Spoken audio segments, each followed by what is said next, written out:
వాక్యమునకు మనం ఎప్పుడైతే విధేయత కలిగి ఉంటామో, ఆ వాక్యము మన జీవితాలను మార్చేది, మన జీవితాలను కడిగేది, మన జీవితాలను మరింతగా ఆత్మీయ అభివృద్ధిలోనికి నడిపించేది ప్రియులారా. ఎందుకంటే ఆ వాక్యము నిరంతరము కూడా మనతో మాట్లాడుట కొరకే దేవుడు వాక్యాన్ని ఇచ్చాడు. అందుకే వాక్యాన్ని మీరు అనుదినము దివారాత్రములు ధ్యానించాలి. ధ్యానిస్తూ ఉంటే కనుక, మెడిటేట్ చేస్తూ ఉంటే, వాక్యాన్ని మనం ఆలోచిస్తూ ఉంటే, వాక్యానికి మనము ఎక్కువ సమయము మనం గడపగలిగినట్లయితే, వాక్యమును మనం చదవగలిగినట్లయితే, వాక్యమును మనం ఆలోచించగలిగినట్లయితే, మనము గుర్తించని పాపములు ఏవైతే ఉన్నవో, మనము ఆలోచించని దోషములు ఏవైతే ఉన్నవో వాటిని కూడా మనకు జ్ఞాపకము చేసి, ఇదిగో నీలో ఈ సమస్య ఉన్నదేమో, నీలో ఈ పాపము ఉన్నదేమో అని ఎల్లప్పుడూ కూడా మనకు జ్ఞాపకము చేసేదే బైబిల్లో రాయబడిన దేవుని మాటలోనే వాస్తవాన్ని మనం గమనించగలగాలి. అందుకే ఆ వాక్యమును వినుటలో అశ్రద్ధ వహించకూడదు.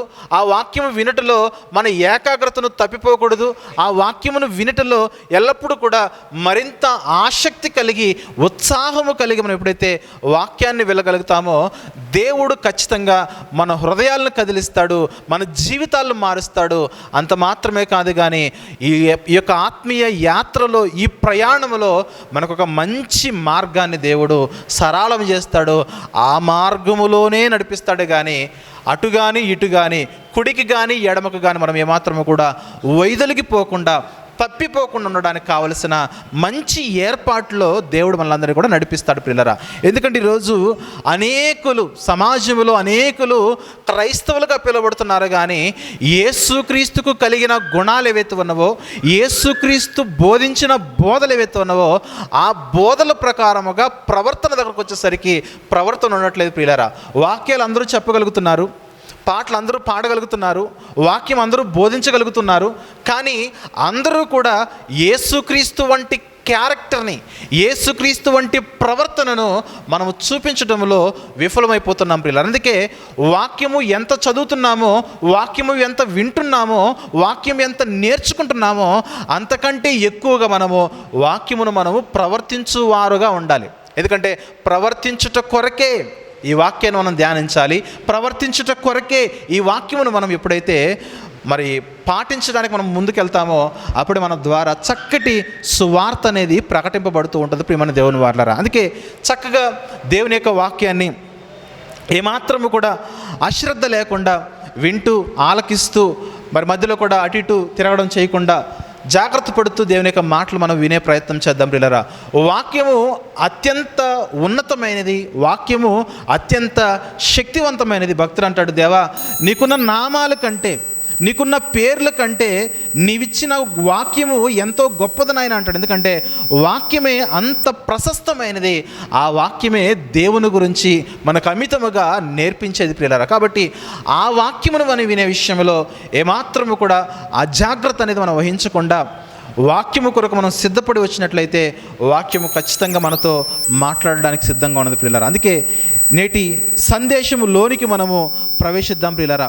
ఈరోజు ఎదుటివారు తప్పు చేస్తూ ఉన్నప్పుడు, ఎదుటివారు పాపము చేస్తూ ఉన్నప్పుడు, ఎదుటివారిలో లోపం ఉన్నప్పుడు, ఎదుటివారిలో బైబిల్ చెబుతూ ఉన్న పాపములు ఏవైతే ఉన్నవో మనం వెంటనే వారిని తీర్పు తీర్చడానికి మనం సిద్ధపడిపోతూ ఉంటాం కదా. వెంటనే మనం వారి గురించి ఒక జడ్జ్మెంట్ ఇచ్చేస్తూ ఉంటాం. వాడు అంతేనండి, ఆ ఊరంతా అంతేనండి, ఆ స్టేట్ అంతా అంతేనండి, ఆ దేశం అంతా అంతేనండి. అవునా? పాకిస్తాన్లో అందరూ ఉగ్రవాదులు కాదు కదా, కానీ ఏమంటారు చెప్పండి, పాకిస్తాన్లో అందరూ అంతేనండి, అంతేనా? అలాగే చైనా వాళ్ళందరూ కూడా భారతదేశాన్ని వ్యతిరేకించరు. భారతదేశాన్ని ప్రేమించే వాళ్ళు విదేశీయులు చాలామంది ఉన్నారు, కానీ ఏమంటారు, ఆ చైనా వాళ్ళంతా అంతేనండి.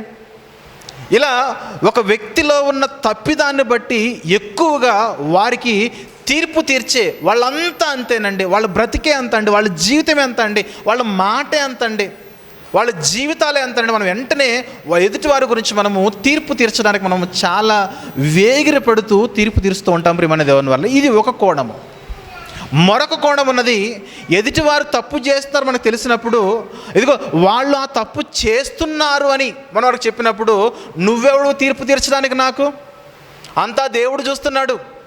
అవునా? పలానా బ్రదర్లో కొన్ని తప్పులు ఉన్నాయండి, పలానా సిస్టర్లో కొన్ని తప్పులు ఉన్నాయండి అని మాట్లాడుతూ ఉంటే మనకి ఎందుకండి, మనం ఎవరో చెప్పండి తీర్పు తీర్చడానికి, మొత్తం దేవుడే తీర్పు తీరుస్తాడు.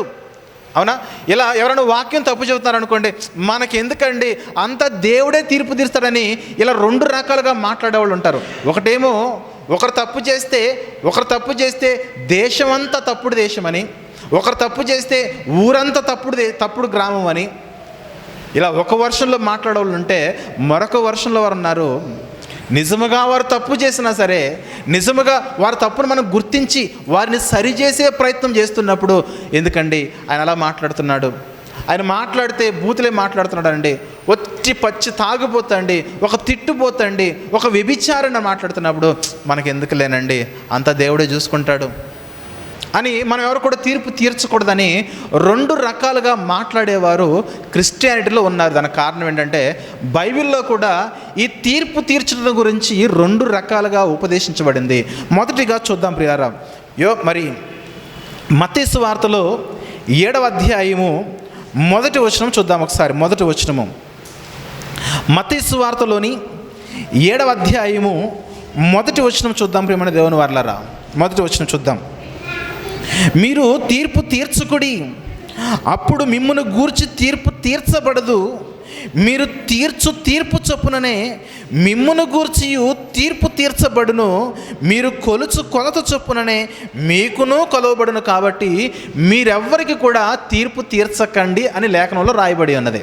మరొక మాట చూద్దాము. కొరింథీయులకు రాసిన మొదటి పత్రిక 6వ అధ్యాయము. కొరింథీయులకు రాసిన మొదటి పత్రిక 6వ అధ్యాయము 2వ వచనం చూద్దాం. ప్రియమైన దేవుని వారలారా, కొరింథీయులకు రాసిన మొదటి పత్రిక 6వ అధ్యాయము 2వ వచనం మనం చూసినట్లయితే, 2వ వచనంలో, పరిశుద్ధులు లోకమునకు తీర్పు తీర్చుదరని మీరు ఎరుగరా? మీ వలన లోకమునకు తీర్పు జరగవలసి ఉండగా మీకిలి అల్పమైన సంగతుల గురించి తీర్పు తీర్చుటకు మీకు యోగ్యత లేదా? మనము దేవదూతలకు తీర్పు తీర్చుదామని మీరు ఎరుగురా? అవునా? ఈ జీవన సంబంధమైన సంగతుల గురించి మరి ముఖ్యముగా తీర్పు తీర్చవచ్చును కదా అంటున్నాడు పౌలు గారు. యేసుక్రీస్తు వారేమో మీరు తీర్పు తీర్చకండి అని ఆయన మాట్లాడుతూ ఉంటే, పౌలు భక్తుడేమో పరిశుద్ధులకు మనము తీర్పు తీర్చాలి కదా. ఈ జీవన సంబంధమైన విషయాల్లో ఎవరైతే తప్పులు చేస్తున్నారో, పాపాలు చేస్తున్నారో, మనమందరం కూడా పరిశుద్ధులమైతే మనము దేవదూతలకు సైతము మనము తీర్పు తీర్చాలి కదా అని 2 వ్యతిరేక అర్థాలతో, 2 వ్యతిరేక భావములతో రాయబడిన ఈ లేఖనాలు మనం చూస్తున్నాము. ఒక చోటేమో తీర్పు తీర్చొద్దు అన్నాడు, మరొక చోటేమో బైబిల్లో భక్తుడు అంటున్నాడు తీర్పు తీర్చండి, ఏం పర్వాలేదు అంటున్నాడు. ఇంతకీ మనము తీర్పు తీర్చాలా, తీర్పు తీరవకూడదా? కళ్ళెదుట ఒక వ్యక్తి తప్పు చేస్తున్నాడు, కళ్ళెదుట ఒక వ్యక్తి పాపం చేస్తున్నాడు, ఆ వ్యక్తి పట్ల మనం ఎలా రెస్పాండ్ అవ్వాలి? కళ్ళెదుట ఒకరు తప్పు చేస్తున్నారు కదా అని మనం రెస్పాండ్ అవ్వకుండా వదిలేస్తే వచ్చే నష్టాలు ఏమిటి? అలాగని ఎదుటివారు తప్పు చేస్తున్నారు కదని ఆ తప్పును మనం గుర్తించి కూడా మనము అక్కడ రెస్పాండ్ అవ్వకుండా మనకెందుకులే అని వదిలేస్తే దానివల్ల కలిగే నష్టాలు ఏమిటని మనం గమనించగలగాలి ప్రియులారా. అందుకే ఈ తీర్పుల గురించి చాలా జాగ్రత్తగా మనము ఆలోచన చేయాలి. చెప్పాను కదా, క్రిస్టియానిటీలో ఎవరైనా మరొక వ్యక్తి గురించి ఆలోచన చేస్తున్నప్పుడు, ఆ పలానా బ్రదర్ అలా అంట కదండి అంటే వెంటనే అంటారు మనకెందుకులే అండి, మనం తీర్పు తీర్చకూడదండి, దేవుడే చూసుకుంటాడు అని వెంటనే అక్కడి నుంచి దాన్ని దేవునికి అప్పగించేసే ప్రయత్నాలు చేస్తూ ఉంటారు. ఆ విషయాల్లో మనము ఏ విధంగా నడుచుకోవాలి, ఎదుటి వారి యొక్క పాపాలను బట్టి మనం ఏ విధంగా నడుచుకుని ఎదుటి వారిని మనం ఏ విధంగా తీర్పు తీర్చవచ్చని లేఖనాలలో మనం ప్రవేశిద్దాం ప్రియులారా. ముందుగా మనం చూసిన మత్తయి సువార్తలో 7వ అధ్యాయము మొదటి వచనం నుండి చూద్దాము. చక్కగా వివరించుకొని మనం ముందు కొనసాగుదాం ప్రియులారా. మత్తయి సువార్తలోని 7వ అధ్యాయము మొదటి వచనం నుండి చూసినట్లయితే, మీరు తీర్పు తీర్చకుడి, అప్పుడు మిమ్మును గూర్చి తీర్పు తీర్చబడదు. యేసుక్రీస్తు వారు మాట్లాడుతున్న మాట, మీరు తీర్పు తీర్చవద్దు. ఒకవేళ మీరు తీర్పు తీరిస్తే కనుక మిమ్ముల గురించి కూడా తీర్పు తీర్చబడుతుంది.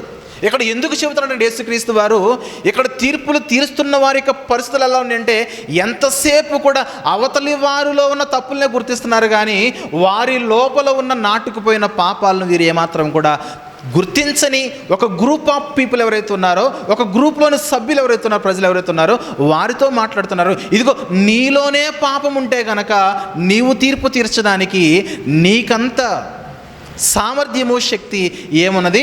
నీ బ్రతుకు సరిగా లేనప్పుడు, నీలోనే ఎక్కువైన పాపాలు ఉన్నప్పుడు దయచేసి ఎదుటివారికి తీర్పు తీర్చాలని నీవేమాత్రం కూడా వెంపర్లాడకు. అందుకంటున్నాడు, నీ కంట్లోనేమో దూలం పెట్టుకున్నావు, ఎదుటోడు కంట్లో నలుసును చూపించి ఎలా ఎదుటివాని కంట్లో ఉన్న నలుసును తీయడానికి ప్రయత్నం చేస్తున్నావా? ఎదుటివాని కంట్లో ఉన్న నలుసును తీసే కంటే ముందుగా ఫస్ట్ నీ కంట్లో ఉన్న దూలం ఏదైతే ఉన్నదో, దూలం పెద్దదా నలుసు పెద్దదా? దూలము పెద్దదా నలుసు పెద్దదా? దూలమే పెద్దది. ఈరోజు అనేక మంది ఎలా అయిపోయారంటే ఎంతసేపు కూడా ఆయన బాగాలేదు, ఈయన బాగాలేదు, ఆయన బాగాలేదు, ఆయన బాగాలేదు అని, ఇదిగో ఆ సేవకుడు బాగాలేదు, ఈ సేవకుడు బాగాలేదు, అలా అందరూ రకరకాలుగా మాట్లాడుకుంటున్నారు. కానీ అంతగా అసలు నీ క్యారెక్టర్ ఎలా ఉన్నది ఫస్ట్? నీ జీవితం ఎలా ఉన్నది ఫస్ట్? నీ ఆలోచన విధానం ఎలా ఉంది చెప్పు. పాపముల విషయంలో, నేరముల విషయంలో, అపరాధముల విషయంలో ఎంతసేపు కూడా 24 గంటలు కూడా ఎదుటివారిలో ఉన్న లోపాలను చూస్తున్నావు, కానీ నీ లోపములు నీవు గుర్తించగలుగుతున్నావా? కుటుంబాల్లో కూడా ఎంతసేపు కూడా భార్యలో ఏ లోపం ఉన్నది, భర్తలో ఏ లోపం ఉన్నదని వీళ్ళిద్దరూ ఒకరికొకరు లోపాలు వెతుక్కుంటారు. కానీ అయ్యో, నా భర్తలో లోపాలు వెతికే కంటే ముందు నాలో లోపాలు ఎత్తుకోవాలి కదా, నా భార్యలో లోపాలు వెతికే కంటే ముందు నా లోపాలు వెతుక్కుంటే నేను కూడా తప్పు చేశాను కదా, నేను కూడా తప్పుడు మనిషినే కదా, నేను కూడా తప్పుడు దాన్నే కదా అనే సాక్ష్యము వాక్యం వల్ల మనం పొందుకుంటాం. అందుకే వెంటనే మన సమస్య ఏమవుతుంది చెప్పినా సమాధానం కోరుకుంటుంది. ఎందుకో చెప్పినా, ఎస్, ఆయన తప్పు చేశాడు, నేను తప్పు చేశాను, ఆయన తప్పుడు మాట్లాడాడు, నేను తప్పుడు దురుసుగా ప్రవర్తించాను. ఎందుకంటే ఇక్కడ ఎవరు నీతిమంతులు కాదని మన జీవితాల్లో మన సాక్ష్యమే, మన క్రియలే, మన ఆలోచనలే మన మీద నేరారోపణ వెంటనే చేస్తాయి. కాబట్టి అలాంటి పరిస్థితుల్లో నీలోనే పాపం ఉండగా నీవు ఎదుటి వారిని మార్చడానికి నువ్వు ఏం ప్రయత్నం చేయగలవో చెప్పు. భర్త తాగుబోతండి, అవునా? భర్త తాగుబోతూ భర్తను మార్చాలంటే స్త్రీ ఎంతో ఓపికగా ఉండి ఎలా చేస్తే అతను మారతాడు, ఎలా చేస్తే మార్చగలుగుతాడు, ఎలా చెబితే అతను మార్చుకుంటాడని చక్కటి హృదయంతో ముందుకెళ్తే బాగుంటుంది. కానీ తాగి వచ్చిన వెంటనే పంచాయతీ పెట్టేశారనుకోండి, తాగి వచ్చిన వెంటనే తిట్టడం ప్రారంభించారనుకోండి, తాగి వచ్చిన వెంటనే తిట్టల దండకం ప్రారంభించారనుకోండి, అక్కడ గొడవ తాగినోడు ఊరుకుంటాడు చెప్పండి? ఊరుకోడు. అతడు తాగి తప్పు చేశాడు, నీవేమో తిట్టి తప్పు చేశావు. అతడు తాగుబోతూ, నీవేమో తిట్టిపోతూ, ఇద్దరిలోనూ లోపాలుంటే ఎదుటివారు తాగుబోతని నీవెలా తీర్పు తీర్చగలవు? అందుకే ప్రియమైన దేవుని వాళ్ళారు, అందుకే ఎదుటివారికి మనము తీర్పు తీర్చాలంటే, ఎదుటివారు మంచోళ్ళు కాదని వాళ్ళ మీద మనం సాక్ష్యము నేరం మోపాలంటే, సాక్ష్యం చెప్పాలంటే ఫస్ట్ మన హృదయంలో ఎలాంటి ఆలోచనలు ఉన్నాయో మనం గమనించగలగాలి. అందుకే అంటున్నాడు ఇక్కడ భక్తుడు, యేసుక్రీస్తు వారు మాట్లాడుతున్న మాట 3వ వచనములో, ఓయి నీ కంటిలోనున్న దూలమును ఎంచక నీ సహోదరుని కంటిలోనున్న నలుసును చూచుట ఎలా?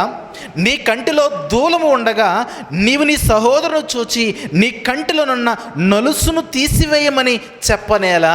వేషధారి, మొదట నీ కంటిలోనున్న దూలమును తీసుకువేసుకునము, అప్పుడు నీ సహోదరుని కంటిలోనున్న నలుసును తీసివేయుటకు నీకు తేటగా కనబడును. ఎదుటి వారిలో నీకు ఎక్కువ పాపాలు కనబడుతూ ఉన్నాయా?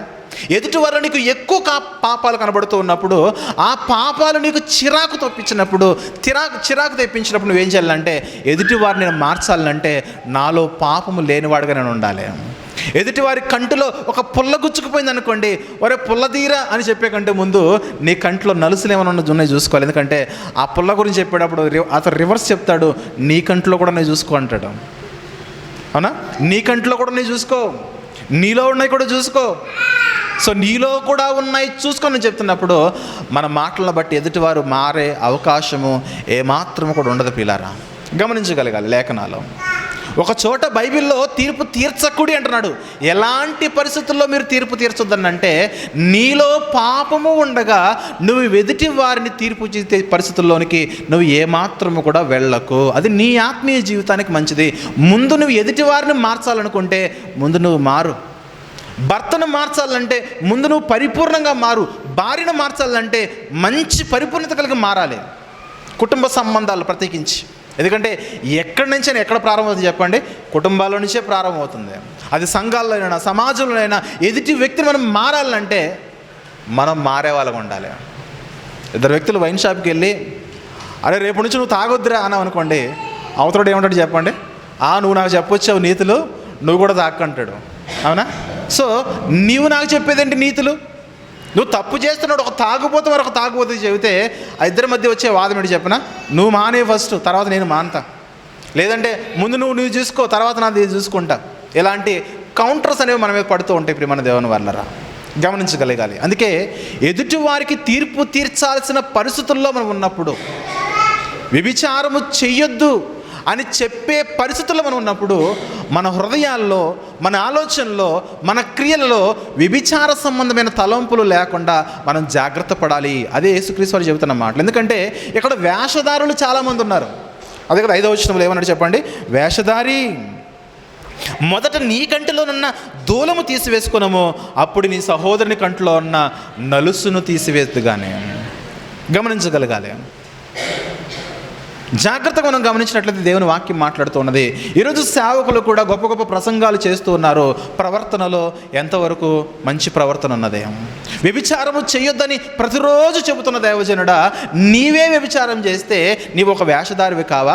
నీ కంటిలోనే, నీ హృదయంలోనే దూలాలు వంటి పెద్ద పెద్ద పాపాలను మోసేస్తూ ఎదుటివారి కంటిలో ఉన్న, ఎదుటివారిలో ఉన్న చిన్న చిన్న పాపాలుగా, చిన్న చిన్న దోషాలుగా పిలువబడుతున్న వాటికి గొప్పగా హైలైట్ చేస్తున్నావే, నీవు వేషధారివి కావా అని అడుగుతున్నాడు యేసుక్రీస్తు వారు.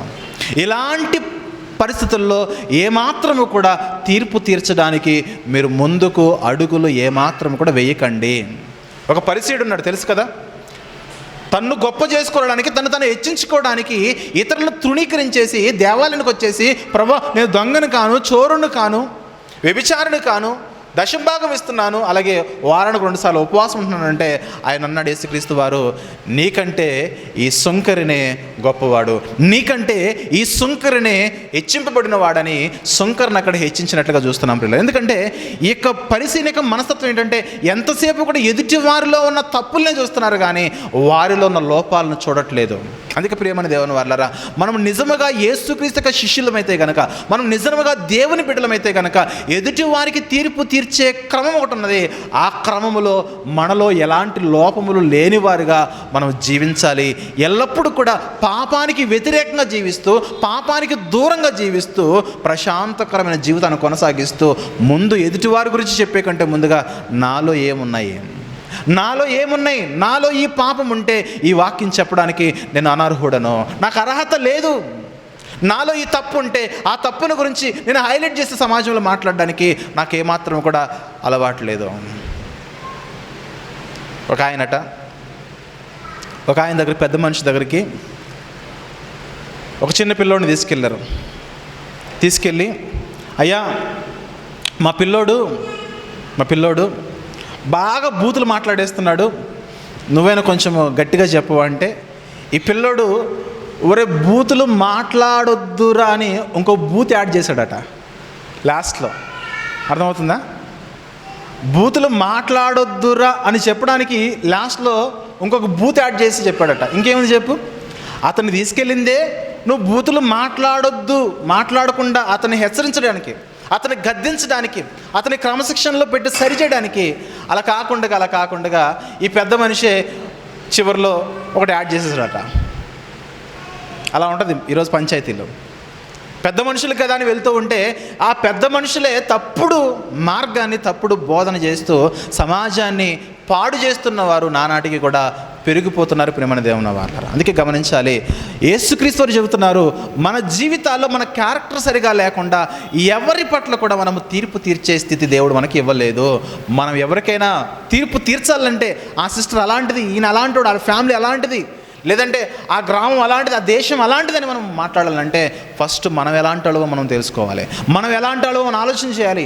ఎంతసేపు కూడా అవతలలో ఉన్న తప్పులే మనకు కనబడుతున్నాయి కానీ మనలో తప్పులు మనకు బాగా కనబడాలి. దేవుని వాక్యం చెబుతున్నది, మనలో తప్పులు మనం ఎప్పుడు చూసుకుని ఉండాలి. వాక్యం దగ్గరకు వచ్చిన తర్వాత ఇదిగో దేవుని వాక్యము నాతోనే మాట్లాడితే కనుక నాలో ఉన్న తప్పులన్నీ కడిగేస్తుంది వాక్యము. అలా మన వాక్యం దగ్గరకు వచ్చి మనలో ఉన్న తప్పులన్నీ కడిగేసాం అనుకోండి, తర్వాత కొరింథీ పత్రికలో చెప్పినట్లుగా దేవదూతలకు సైతం మనము తీర్పు తీర్చే ఒక గొప్ప స్థితిలోకి మనం ఎదిగే అవకాశం ఉంటుంది ప్రియమైన దేవుని వారలారా. అందుకే రోమీయులకు రాసిన పత్రికలో 2వ అధ్యాయంలో అపోస్తలుడైన పౌలు గారు మాట్లాడుతున్న మాటలు చూద్దాం ప్రియులారా. రోమపత్రిక 2వ అధ్యాయము 1వ వచనం నుండి, రోమీయులకు రాసిన పత్రిక 2వ అధ్యాయము 1వ వచనం నుండి చూస్తే, కాబట్టి తీర్పు తీర్చు మనుషుడా, నీవెవడవైనను సరే నిరత్తుడవై ఉన్నావు. తీర్పు తీర్చు మనుషుడా, నువ్వు ఎలాంటోడవైనా సరే నిష్ప్రయోజనమైన వాడుగా ఉన్నావు. నీ వల్ల ఎలాంటి ప్రయోజనం లేదు. ఎందుకంటే నువ్వేం చేస్తున్నావంటే, దేని విషయంలో ఎదుటివానికి తీర్పు తీర్చుచున్నావో దాని విషయంలో నీవే నేరస్తుడవని తీర్పు తీర్చుకొనుచున్నావు. ఏలైనగా తీర్పు తీర్చు నీవును అట్టి కార్యములే చేయుచున్నావు కావా? అట్టి కార్యములు చెయ్యి వారి మీద దేవుని తీర్పు సత్యమును అనుసరించినదే అని ఎరుగుదము. అట్టి కార్యములు చెయ్యి వారికి తీర్పు తీర్చు వాటినే చేయుచున్న మనుషుడా, నీవు దేవుని తీర్పును తప్పించుకొందువని అనుకొంటివా? వ్యభిచారము చేయొద్దని అనేక మందికి తీర్పులు తీరుస్తూ నువ్వెళ్ళి వ్యభిచారం చేస్తే,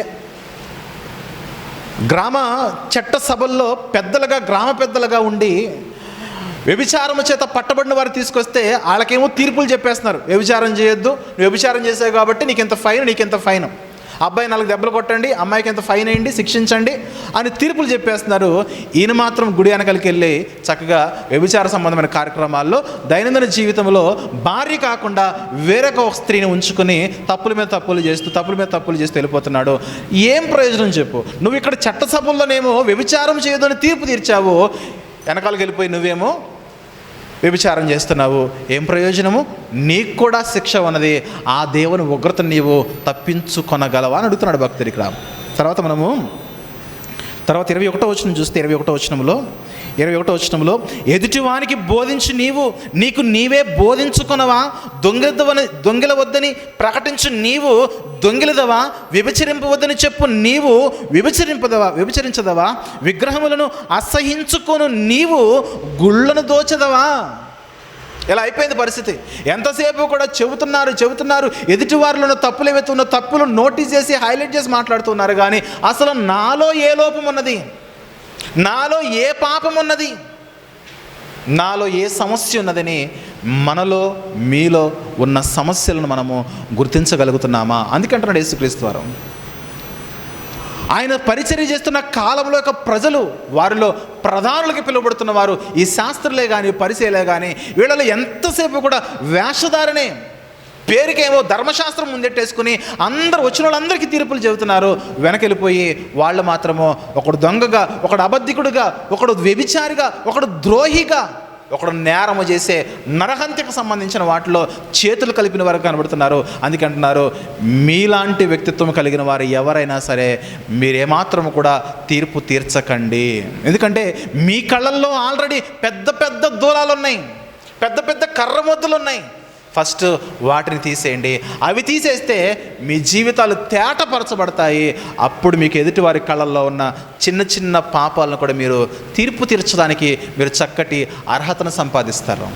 అందుకే ప్రియులారా, దేవుడికి నచ్చే మనుషుల తీర్పులు కొన్ని ఉన్నాయి, దేవునికి నచ్చని మనుషుల తీర్పులు కొన్ని ఉన్నాయి. దేవునికి నచ్చనివి ఏంటంటే మనలో పాపం చేసుకుని ఎదుటోడు మంచోడు కాదనంటే నీవు కూడా మంచోడు కాదని వాక్యం నీతో మాట్లాడేస్తుంది. ఇది దేవునికి నచ్చదు. ఎదుటివానికి మనం వారిని డిసైడ్ చేయాలంటే, ఎదుటివారికి మనం జడ్జి చేయాలంటే, వారికి మనం తీర్పు తీర్చాలంటే మనం ఎల్లప్పుడూ కూడా న్యాయం పక్షాన ఉండాలి. మనం ఎల్లప్పుడూ కూడా న్యాయవంతులుగా ఉండాలి. అప్పుడే మన సాక్ష్యము సమాజంలోనైనా, మన సాక్ష్యము దేవుని సన్నిధిలోనైనా, మన సాక్ష్యము దేవునిలోనైనా అది వర్ధిల్లుతుంది ప్రియమైన దేవుని వారలారా. అందుకే 2 విభిన్న వచనాలు బైబిల్లో ఉన్నాయి. ఎందుకు అది తప్పని కొందరు, ఇది తప్పని కొందరు. ఎందుకు దేన్ని పాటించాలంటే సందర్భానుసారంగా వాక్యాన్ని మనం అర్థం చేసుకునే స్థితిలో ఉండాలి, గమనించాలి. అందుకే వాక్యం ఎక్కడి నుంచి ప్రారంభించాలంటే మన దగ్గర నుంచే ప్రారంభించాలి, నా దగ్గర నుంచే ప్రారంభించాలి, నీ దగ్గర నుంచే ప్రారంభించాలి. ఎవరెవరి గురించో మాట్లాడడం తర్వాత విషయము, ఫస్ట్ వాక్యం విషయంలో, ఈ తీర్పుల విషయంలో, దేవుని సన్నిధిలో నా హృదయ ప్రవర్తన ఎలా ఉన్నది? ఆడు తాగుతున్నాడండి, తాగేదాన్ని బట్టి మనం అసహించుకుంటే, ఒకవేళ మనం తాగుతున్నట్లయితే వాడు తిట్టుపోతండి, వారి తిట్టులను బట్టి, వారి బూతులను బట్టి మనం అసహించుకుంటే, మన బూతులను బట్టి వాడు ఒట్టి తిరిగిపోతండి, వాడు తిరిగిపోతున్న బట్టి మనం అసహించుకుంటే, మన తిరుగులను బట్టి వాడు ఒట్టి వ్యభిచారండి, వారిలో వ్యభిచారం బట్టి వారిని మనం అసహించుకుంటే, మన వ్యభిచారపు తలంపులను బట్టి. అందుకే తీర్పు తీర్చు మనుషుడా, నీవెవడవైనా సరే దేవుని సన్నిధిలో నిరర్థుడవై ఉన్నావు, నీ వలన ఎలాంటి ప్రయోజనము లేదు అనే సత్యాన్ని వాక్యం మనతో మాట్లాడుతుంది. ప్రియమైన దేవుని వారలారా, గమనించగలగాలి. అందుకే వాక్యమును మనం ఎందుకొరకు వినాలి, వాక్యమును ఎందుకొరకు చదవాలంటే, నాలో ఏ పాపము లేకుండా ప్రభువా నన్నంత కడుగు ప్రభువా, నన్ను బాగా కడుగు ప్రభువా, కడుక్కోవడానికే వాక్యం దగ్గరికి రావాలి. అందుకే కొరింథీయులకు రాసిన మొదటి పత్రిక 11వ అధ్యాయంలో బైబిల్ తెరిచి మనం చూసినట్లయితే, కొరింథీయులకు రాసిన మొదటి పత్రిక 11వ అధ్యాయం 28వ వచనం చూద్దాం ప్రియులారా. 28వ వచనం చూస్తే, మొదటి కొరింథీ 11వ అధ్యాయం 28వ వచనంలో, కాబట్టి ప్రతి మనుష్యుడు తన్ను తాను పరీక్షించుకొనవలెను. తర్వాత 31వ వచనం చూద్దాం. 31వ వచనం చూస్తే, మనం పరీక్షించుకుని అయితే మనలను మనమే విమర్శించుకునే యెడల తీర్పు పొందకపోదుము. తీర్పులోనికి వెళ్ళం, మనమే విమర్శించుకోవాలి. ఎదుటి వారికి మనం తీర్పు తీర్చాలంటే ఫస్ట్ ఇదిగో ఈరోజు ఒక కుటుంబానికి వెళ్ళి ఇద్దరు భార్య భర్తలకు నేను తీర్పు తీర్చాలనుకుంటున్నాను. ముందు నేను ఎలా ఉండాలి చెప్పండి? నా కుటుంబంలో నాకు సమాధానం ఉండాలి. నా కుటుంబంలో నా భార్యతో నేను సరిగా లేకుండా ఎక్కడికో వెళ్ళి వేరే భార్య భర్తలను కలపాలంటే అది నా వల్ల జరిగేది ఏమాత్రము కూడా కాదు. ప్రియమైన దేవుని వారలారా, ఎదుటి వారికి ఒక మేలుకరమైన ఒక మంచి మాట చెప్పాలంటే, వారికి తీర్పు చెప్పాలంటే ఫస్ట్ దాని విషయంలో నేను నిర్దోషిగా ఉండాలి. అదే లేఖనం చెబుతుంది. ముందు నీకు నువ్వు చెప్పుకో, నీకు నీవే విమర్శించుకున్నట్లయితే తీర్పులోనికి నీవు పొందకై ఉంటావు, తీర్పును నీవు పొందకై ఉంటావు. అందుకే ప్రియులారా, లోకములో రకరకాల తీర్పులు ఉన్నాయి. ఎవరు డబ్బులు ఎక్కువిస్తే వారికి అనుకూలంగా తీర్పు చెప్పేవాళ్ళు చాలామంది ఉన్నారు. ఈరోజు న్యాయస్థానాలు మొదలుకొని న్యాయాన్ని వాదించే న్యాయవాదులు మొదలుకొని అందరూ కూడా ఈరోజు డబ్బులకు, పదవులకు అమ్ముడుపోతున్నారు. చూడండి, నిజం. జడ్జిలు అమ్ముడుపోతున్నారు, న్యాయాధిపతులుగా పిలువబడుతున్న లాయర్లు అమ్ముడుపోతున్నారు. అలాంటప్పుడు ఎవరికి న్యాయం అందుబాటులో ఉంది చెప్పండి ప్రియులారా? ఎవరు డబ్బులు ఇస్తే, ఎవరు ధనవంతులుగా ఉంటే, ఎవరికి రాజకీయ పలుకుబడి ఉంటే వారికి తొందరగా బెయిల్ వస్తుంది. రాజకీయ పలుకుబడి లేకపోతే వాళ్ళకి బెయిల్ ఏంటి? అసలు వాడిని చూసేవాడు కూడా ఉండడు. చూడండి, అవునా? లోకములో డబ్బు బలం ఉన్నా, జనబలం ఉన్నా, ధనబలం ఉన్నా, రాజకీయ బలం ఉన్నా, అధికార బలం ఉన్నా, ఈ బలాలుంటే తొందరగా కేసుల నుంచి వారు బయటపడిపోతారు.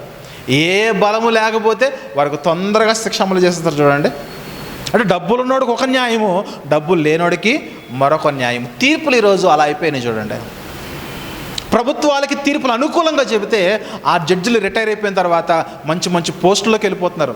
రాజ్యసభ పోస్టులు కానీ, అవునా, గవర్నర్ పోస్టుల్లో కానీ, ఇలాంటి మంచి మంచి పోస్టుల్లోకి వెళ్ళిపోతాను. ఎందుకంటే ఇదిగో మా ప్రభుత్వానికి నీకు అనుకూలంగా తీర్పిచ్చావు కాబట్టి నువ్వు రిటైర్ అయిపోయిన తర్వాత నీకు ఒక మంచి పోస్ట్ ఇస్తాం. అది గవర్నర్ అయ్యి ఉండొచ్చు, అది రాజ్యసభ ఎంప్లాయీ అయ్యి ఉండొచ్చు, లేదంటే ఎమ్మెల్సీ పోస్ట్ అయ్యి ఉండొచ్చు, నామినేటెడ్ పదవులు అయ్యి ఉండొచ్చు. ఇవన్నీ మీకే. చూస్తున్నారా, న్యాయాన్ని అమ్మేయడానికి అమ్ముడు పోతున్న వారు ఈరోజు అనేక మంది న్యాయస్థానాల్లో ఉంటే ఎక్కడ మంచి న్యాయము, మంచి తీర్పులు ఎక్కడ కొనసాగుతాయి చెప్పండి ప్రియమైన దేవుని వాళ్ళరా? అందుకే దేవుని పిల్లలుగా మనకు పరలోక ప్రయాణంలో మనం ఉన్నాం కాబట్టి ప్రతి ఒక్కటి కూడా మనకు ఆటంకాలుగా మారకుండా ఉండాలంటే అన్ని విషయాలు కూడా మనము జాగ్రత్త వహించేవారుగా ఉండాలి, జాగ్రత్త వహించాలి. అందుకే లేవ్యాకాండంలో ఒక మాట చూద్దాం ప్రియులారా. లేవ్యాకాండములోని అధ్యాయము వచ్చేసి 19వ అధ్యాయము 15వ వచనం చూద్దాం. లేవ్యాకాండములోని 19వ అధ్యాయము 15వ వచనం చూసినట్లయితే, అన్యాయపు తీర్పు తీర్చకూడదు, బీదవాడని పక్షపాతము చేయకూడదు, గొప్పవాడని అభిమానము చూపకూడదు, న్యాయమును బట్టి నీ పొరుగువానికి తీర్పు తీర్చవలెను. చూస్తున్నారా, ఇక్కడ అన్యాయం పక్షం ఉండొద్దు, డబ్బు పక్షం ఉండొద్దు, అధికారం పక్షం ఉండొద్దు, పేదవాడని ధనవంతుడని తారతమ్యం చూపించొద్దు. నువ్వు ఎలా ఉండాలంటే, ఒకడు తప్పు చేశాడా, వాళ్ళు ఎంత పెద్దోళ్ళైనా సరే వాళ్ళు చేసిన తప్పును బట్టి ఒక మంచి తీర్పుని చెప్పు. ఈరోజు ఎలా అయిపోయిందంటే, ఎవరి దగ్గర డబ్బులుంటే వ్యవస్థలన్నీ వాళ్ళ వైపు వెళ్ళిపోతుంది. ఒక పోలీస్ వ్యవస్థ వాళ్ళకే సపోర్టు, న్యాయస్థానంలో లాయర్ వ్యవస్థ వాళ్ళకే సపోర్టు, న్యాయమే వాళ్ళకే సపోర్ట్ ఇచ్చేస్తూ ఉంటే సామాన్య ప్రజలు ఎలా న్యాయమును కొనుక్కోగలరు చెప్పండి? నీ దగ్గర డబ్బులున్నావు కాబట్టి న్యాయం నువ్వు కొనేసుకుంటున్నావు, అన్యాయంగా నువ్వు గెలిచేస్తున్నావు. దానివల్ల అన్యాయము చేయని బీదవారు ఎవరైతే ఉన్నారో, దీనులు ఎవరైతే ఉన్నారో, అభాగ్యులు ఎవరైతే ఉన్నారో, వీరు మాత్రము అన్యాయంగా తీర్పులు పొందుతున్నారు బ్రదర్. అందుకే అంటున్నాడు, బీదవాడని, ధనవంతుడని, అధికారని, సామాన్యుడని ఏమాత్రము కూడా పక్షపాత ధోరణితో తీర్పులు తీర్చకండి. అలాగే మనము 17వ వచనం చూస్తే, 17వ వచనంలో, నీ హృదయంలో నీ సహోదరుని మీద పగపట్టకూడదు, నీ పొరుగువాని పాపము నీ మీదికి రాకుండానట్లు నీవు తప్పక వానిని గద్దెంపవలేను. ఇక్కడ మరొకటి మాట్లాడుతున్నాడు. అంటే ఎదుటివారు తప్పు చేస్తారు కదా అని మనం చూస్తూ ఊరుకోవాలంటే, నీవు మంచివాడవైతే, నీలో లోపము లేనివాడవైతే, ఆ పాపము నీకు అంటకుండా ఉండాలంటే నువ్వు ఖచ్చితంగా నీ సహోదరుని నీవు గద్దించాల్సిందే. ఆ ఇతరులు చేస్తున్న తప్పిదాలు, ఇతరులు చేస్తున్న పాపాలు కళ్ళెదుట కనబడుతుంటే, ఒక దొంగకు కనబడ్డాడు, ఒక వ్యభిచారికి కనబడ్డాడు, ఒక త్రాగుబోతుకు కనబడ్డాడు, అలాంటి పాపంలో నుంచి వారు విడిపించబడాలంటే ఖచ్చితంగా వారు చేస్తున్న పాపములను బట్టి మనము గద్దించక మానొద్దు. కానీ ఇప్పుడు దొంగగా ఉండి దొంగను గద్దించగలరా? దోషిగా ఉండి దోషిని గద్దించగలరా? త్రాగుబోతుని గద్దించగలరా? తిరుగుబోతుని గద్దించగలరా? బూతులు తిట్టేవాడు మరొక తిట్టిబోతుని గద్దించగలడా? గద్దించలేడు. గద్దిస్తే కనుక ముందు నీది నువ్వు చూసుకో, తర్వాత చూద్దాం అని అంటారు. అందుకే అంటున్నాడు, ఎదుటి వారి యొక్క పాపాలు నీకు అంటక మునిపే, ఆ పాపము నీకు సమీపమవుతుందని నీకు అనిపిస్తే కనుక నీవు పరిశుద్ధునిగా మారి నీలో ఉన్న పాపములన్నీ కూడా యేసుక్రీస్తు నామములో వదిలిపెట్టి అది మొదలుకుని వారిని గద్దించడం ప్రారంభించు. నీలో పాపము లేకుండా నీవు గద్దించడం ప్రారంభించు. ఒకరోజు యేసుక్రీస్తు యొద్దకు ఒక వ్యభిచారము చేత పట్టబడిన స్త్రీని ఈ పెద్ద మనుషులందరూ తీసుకొచ్చేసారు. ఆవిడని మధ్యలో పెట్టేసి అందరూ కూడా రౌండప్ చేసేసారు రాళ్ళు పట్టుకుని. అందులో పెద్దలు ఉన్నారు, చిన్నలు ఉన్నారు, బాలులు ఉన్నారు, అందరూ రౌండప్ చేసి, ప్రభువా ఇదిగో ధర్మశాస్త్రంలో మోషే చెప్పాడు, వ్యభిచారంలో ఒక స్త్రీ పట్టబడితే ఆ స్త్రీని రాళ్లతో కొట్టి చంపాలని ధర్మశాస్త్రంలో రాయబడినది కదా, ఇంతకీ నీవేం చెబుతావంటే ప్రభు సైలెంట్గా అన్నాడు. ఏమన్నాడు చెప్పండి?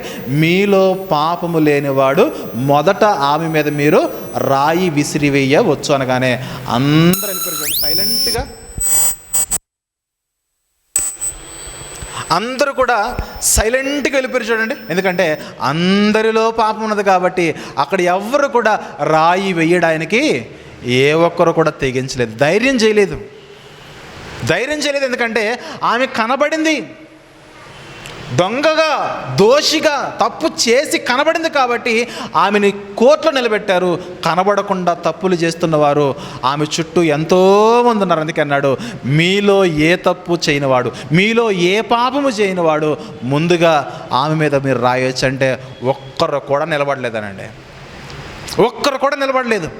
అందుకే మన జీవితాల్లో మన బంధాలు, కుటుంబ బంధాలు బలహీనము కాకుండా ఉండాలంటే ఎదుటి వారి యొక్క తప్పులు ఏవైతే ఉన్నవో ఆ తప్పులను బట్టి వారిని మనం సరి చేయడానికి ఒక క్రమం ఇచ్చాడు. ఆ క్రమాన్ని మనం ఉపయోగించుకోవాలి. వ్యక్తిగతంగా వెళ్ళి మనం మాట్లాడాలి. వ్యక్తిగతంగా మాట్లాడాలి. ఒక సామెత ఉంటుంది కదా, మంచట గడప దాటక ముందే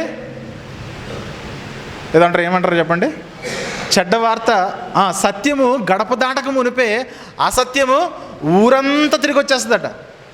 ఈరోజు ఎలా అయిపోయిందంటే మన కుటుంబాల్లో సమస్యలు కూడా ఫస్ట్ ఇద్దరు మాట్లాడుకోవడం మానేశారు. ఇద్దరు మాట్లాడుకుని ఇద్దరు సమస్యను పరిష్కరించుకోవాలని ఆలోచన మానేసి ఆ కుటుంబంలోని సమస్య ఊరందరికీ తెలిసిపోయేలాగా చక్కగా చాటింపు వేసేస్తున్నారు. అలా కాకుండా కొంచెం సమయం పట్టినా సరే మీరిద్దరు మాట్లాడుకుంటే చక్కగా ఆ సమస్యను బట్టి ఒకరినొకరు గెలుచుకోవచ్చు కదా. మీలోనూ తప్పులున్నాయి, అమ్మా మీలో కూడా తప్పులున్నాయి. ఇప్పుడు ఏం చేద్దాం? ఇద్దరి పాపాలను బట్టి, ఇద్దరి అతిక్రమాలను బట్టి ఒకరికొకరు తీర్పు తీర్చుకోవడం కాదు, కానీ దేవుని దగ్గరికి వెళ్దామని దేవుని అడిగితే దేవుడు న్యాయాధిపతి అయ్యుండి అందరికీ కూడా సమన్యాయముగా ఆయన చక్కటి తీర్పును వెల్లడి చేస్తాడు పిల్లరా. అందుకే చూద్దాం ఒకసారి గలతీయులకు రాసిన పత్రిక 6వ అధ్యాయము 1వ వచనం నుండి చూద్దాం పిల్లరా. గలతీ పత్రిక 6వ అధ్యాయం 1వ వచనం నుండి చూస్తే, గలతీ పత్రిక 6వ అధ్యాయం 1వ వచనం చూస్తే, సహోదరులారా, ఒకడు ఏ తప్పిదములోనైనను చిక్కుకొని ఎడల ఆత్మ సంబంధులైన మీలో ప్రతివాడును, అంటే తీర్పు తీర్చమంటున్నాడు. ఎప్పుడు తీర్చాలి? ఆత్మ సంబంధులై ఉంటే కనుక, నువ్వు ఎదుటి వారికి నువ్వు తీర్పు తీర్చాలని కనుక నీవు అనుకుంటే కనుక, నీవు ఆత్మ సంబంధిగా ఎంతవరకు దేవుని యొక్క వాక్యాన్ని నువ్వు పాటించేవాడుగా ఉన్నావు. ఆత్మ సంబంధులైన మీలో ప్రతి వాడును ఆ ఎదుటివారు చేస్తున్న తప్పిదాలను బట్టి మీరు శోధనలోనికి ప్రవేశించుకున్నట్లు తన విషయమై చూచుకొనొచ్చు సాత్వికమైన మనసుతో అట్టి వారిని మంచి దారికి తీసుకుని రావాలి. ఎవరైనా ఒకరు తప్పు చేస్తూ ఉంటే మీరు అక్కడ పాటించవలసింది ఏంటంటే, చక్కగా మీరు వారి దగ్గరికి వెళ్ళి ఒకరు వ్యక్తి తప్పు చేశారా, నీ విషయంలో తప్పు చేశారా, నీ ఒక్కడవే వెళ్ళు. ఫస్ట్ నీ విషయంలో ఒక వ్యక్తి తప్పు చేశాడు అనుకోండి, నీ ఒక్కడవే వెళ్ళు. యేసుక్రీస్తు వారు మత్తయి సువార్త దీన్ని బేస్ చేసుకుని మనం మత్తయి సువార్త 18వ అధ్యాయం చదువుకున్నట్లయితే, మత్తయి సువార్త 18వ అధ్యాయము 15వ వచనం నుండి చూద్దాం ప్రియులారా. ఒక క్రమమునిచ్చాడు. చూద్దాం ఒకసారి.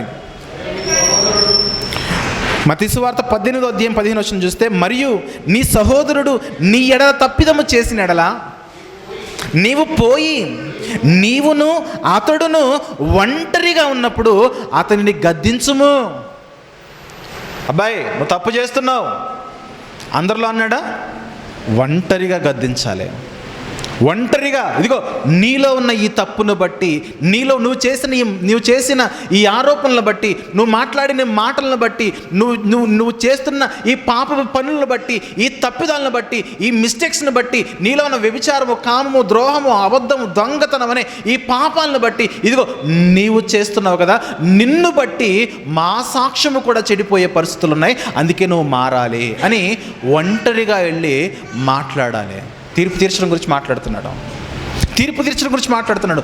ఒంటరిగా వెళ్ళి మాట్లాడు. తర్వాత అంటున్నాడు, అతడు నీ మాట విని ఎడల నీవు నీ సహోదరుని సంపాదించుకుంటువి. తర్వాత 16వ వచనంలో, అతడు నీ మాట వినకపోతే, అతడు నువ్వు ఒక్కడు వెళ్ళి చెప్పావు, అతడు తన ప్రవర్తన మార్చుకోలేదనుకోండి, తన బుద్ధులు మార్చుకోలేదనుకోండి, తన పాపపు క్రియలను వదిలిపెట్టలేదనుకోండి, నువ్వేం చేయాలి? 2-3 తీసుకెళ్ళి వారితో మాట్లాడే ప్రయత్నం చేయాలి. ఆ 2-3 చెప్పినా కూడా వినలేదనుకోండి, అప్పుడు ఏం చేయాలి? సంఘములో డిస్కస్ చేయాలి. సంఘము చెప్పినా వినరు వారు కొంతమంది ఉంటారు. సంఘము చెప్పినా వినకపోతే అట్టి వాణిని మీలో నుంచి వెలివేయండి అన్నాడు. ఇదంతా ఎలా జరగాలి? ఎదుటి వారిని రక్షించుకోవడం కొరకు జరగాలి. ఇదంతా ఎలా జరగాలి? ఆత్మ సంబంధులుగా వారిని కూడా మార్చడం కొరకు జరగాలి. అంతేగాని వెలివేయడం అనేది ఫైనల్ స్టెప్. కొరింథీ మొదటి పత్రికలో ఒక వ్యక్తి తన తండ్రి భార్యను ఉంచుకున్నాడట. అంటే సొంత తల్లితో వ్యభిచారం చేస్తే ఆ వ్యక్తితో పౌలు గారు అంటాడు, ఆ వ్యక్తిని అర్జెంటుగా వెలేయండి, సంఘం నుంచి వెలివేయండి అంటాడు. తర్వాత మరలా పత్రిక రాసి, ఇప్పుడు వరకు అతను అనుభవించిన క్షోభ చాలు, ఇప్పుడు వరకు అతను అనుభవించిన శిక్ష చాలు, అతను ఇంకా ఎక్కువ కాలం మీరు శిక్షించక మీలో చేర్చుకోనండి. అతడు మారడానికి ఇంతకాలం మీరు అవకాశం ఇచ్చారు కదా, అతడు మారితే కనుక ఖచ్చితంగా మీలోకి మీరు ఆహ్వానించండి. అందుకే ప్రియులారా, మన జీవితాల్లో ఒక దగ్గరేమో తీర్పు తీర్చొద్దు అని ఉంది, మనకెందుకులేండి అని వదిలేయడం కాదు. మరొక చేట తీర్పు తీర్చమని ఉంది, ఇక అన్ని విషయాలు మనం ముందుండి అందరికీ కూడా తీర్పు తీర్చడం కాదు. మనం ఏం చేయాలంటే మనల్ని చెక్ చేసుకోవాలి. నా స్థితిగతులు ఎలా ఉన్నాయి, నా బ్రతుకు ఎలా ఉన్నది, నా జీవితం ఎలా ఉన్నది, ఎదుటి వారికి నేను తీర్పు తీర్చాలంటే ముందు నేను ఎలా బ్రతుకుతున్నాను, దేవా ఇదిగో ఎదుటి వారి గురించి ఒక విషయం చెప్పాలనుకుంటున్నాను, నా పరిస్థితి ఏంటి అని మనం దేవుడిని అడగాలి. ఖచ్చితంగా దేవుడు మనం కోరాలి. దేవుడు మనకు చక్కటి ద్వారమును తెరుస్తాడు. ప్రియమైన దేవుని వల్ల చక్కటి మార్గమును తెరుస్తాడు దేవుడు. గమనించగలగాలి. ఏమన్నాడు ఇక్కడ? ఒక చోటేమో తీర్పు తీర్చకుడి అని ఉంది, మరొక చోటేమో తీర్పు తీర్చండి అని ఉంది. మనం ఏం చేయాలంటే పరిస్థితులను బట్టి మన క్యారెక్టర్ ఎలా ఉన్నదో చెక్ చేసుకోవాలి. అంటే మీరు గమనిస్తున్నారు లేదో, వాక్యము అన్ని విషయాల్లో మన గురించే మాట్లాడుతుంది. ఇక్కడ తీర్పు తీర్చాలి, తీర్పు తీర్చదని తర్వాత విషయము, ఫస్ట్ నీ క్యారెక్టర్ ఎలా ఉన్నది అది ప్రాథమికం. మన ప్రవర్తన ఎలా ఉన్నది అది ప్రాముఖ్యమైనది. మనం ఏం చేస్తామంటే మన క్యారెక్టర్ని పక్కన పెట్టేసి, మన సాక్ష్యాన్ని పక్కన పెట్టేసి, మన బ్రతుకును పక్కన పెట్టేసి ఎంతసేపు కూడా 24 గంటలు ఎదుటివారిలో ఏ లోపాలు ఉన్నాయి, మన కుటుంబ సభ్యుల్లో ఏ లోపాలు ఉన్నాయి, మన బంధువుల కుటుంబాల్లో ఏ లోపాలు ఉన్నాయి, అవునా? ఎంతసేపు కూడా ఎదుటి వారిలో లోపాలు చూస్తున్నాము కానీ అసలు నాలో లోపాలు ఏమున్నాయని ఏ రోజైనా మన వాక్యాన్ని చదవగలుగుతున్నామా? నేను అది చేస్తాను. నేను ఇంత ధైర్యంగా నిర్మోహమాటంగా ప్రతి వాక్యము చెప్పడానికి గల ప్రధానమైన కారణం ఏంటంటే అన్ని విషయాల్లో తగ్గుతా, అందరి దగ్గర తగ్గుతాను. దానికి కారణం ఏంటంటే వాక్యం ప్రతిరోజు నన్ను అణుస్తూ ఉంటుంది, అణచివేస్తూ ఉంటుంది. ఆ అణచివేతకు నేను వాక్యం వల్ల నేను గురవుతున్నాను కాబట్టి నేను అనేక మందికి చెబుతాను. ఎందుకంటే నా బ్రతుకు బాలేదనుకోండి, నేను ఎవరో చెప్పలేను. ఎక్కడ నిలబడి చెప్పగలిగే అర్హత కూడా నాకు ఉండదు. ఒక దొంగగా, ఒక వ్యభిచారిగా, ఒక ద్రోహిగా, ఒక దుర్మార్గుడిగా, బూతులు తిట్టేవాడిగా, ఇష్టానుసారమైన ప్రవర్తన కలిగిన వాడిగా ఉన్నాను అనుకోండి, ఇక్కడ నిలబడి వాక్యం చెప్పడానికి నాకు అంత సామర్థ్యం ఉన్నట్లు కాదు, నేను కోల్పోయిన వాడిని అవుతాను. అందుకే దేవుని వాక్యం అంటుంది, ఎదుటివానికి బోధిస్తున్న నీకు బోధించవా? ఎదుటివారు ఏ విషయాల్లో తప్పులు చేస్తున్నారని డబ్బా కొడుతూ చాటింగ్ చేస్తారు కొంతమంది. చాటింపు ఎలా ఉండదు చెప్పిన, ఒక చిన్న మాట ఒక వ్యక్తికి తెలిస్తే ఊరంతా చెప్పేస్తారు. ఇక మరి ఆ తప్పిదం నీలో కూడా ఉంటుంది కదా. దొరికితేనేమో దొంగగా నువ్వు చాటింగ్ చేస్తున్నావు, నువ్వు మాత్రం దొరకకుండా దొరగా బ్రతికేస్తున్నావు. ఇలాంటి దొరలు ఎంతమంది ఉంటారో మనం గమనించగలగాలి. దొరికితేనే దొంగ, దొరకకుండా పైపైన మేకప్ వేసుకుని టిప్టాప్గా రెడీ అయిపోతూ పరిశుద్ధులుగా నటించే వాళ్ళు చాలామంది ఉంటారు. అందుకే పిల్లరా, నటించుట అనేది క్రిస్టియానిటీలో ఉండకూడదు. ఉండకూడదు. మన జీవితంలో దేవుని సన్నిధిలో వచ్చి యేసుక్రీస్తు యొక్క శరీరంలో మనం పాలు పంచుకుంటున్నామంటే పరిశుద్ధులుగా మనం మారవలసినదే. ఎందుకంటే సంఘాలలో పరిశుద్ధులే ఉన్నారు. అలాంటి పరిశుద్ధులే అనేకమైన సందర్భాల్లో వారు తప్పులు చేస్తూ ఉంటే వారికి మరలా నోటీస్ చేస్తున్నారు, ముందు మీరు మారండి నాయన. రోమాపత్రిక ఎవరికి రాయబడింది చెప్పండి? పరిశుద్ధులుగా ఉండటకు పిలువబడిన వారికి రాసి, ఇదిగో మీరు పరిశుద్ధులుగా ఉండి మీరు అనేకులకు తీర్పు తీర్చాలంటే, ఇదిగో కొరింథీలో ఉన్న సంగమా, మీరు దేవదూతలకు కూడా మీరు తీర్పు తీర్చాలంటే మీరు ఆత్మ సంబంధులుగా మారండి. ఫస్ట్ మీరు ఆత్మ సంబంధులుగా మారకుండా మీరేదో అందరికీ తీర్పు తీర్చానంటే అవతల వాడు ఎలా ఉంటే నీకెందుకు? ఫస్ట్ చెప్పు. ముందు నీవు మారు, తర్వాత అందరికీ కూడా తీర్పు తీర్చడానికి ముందుకెళ్ళాం. అందుకే పిల్లారా, సువార్త కూడా ఎప్పుడు ఇదే చెబుతుంది. ఇతరులకి బోధించడం అనేది తర్వాత విషయం, ఇతరులకి వాక్యం చెప్పడం తర్వాత విషయం, ఇతరులకు సువార్త ప్రకటించడం తర్వాత విషయము. అసలు సువార్త నీకు అర్థమైందా? యేసుక్రీస్తు నీ కొరకు వచ్చాడు కదా.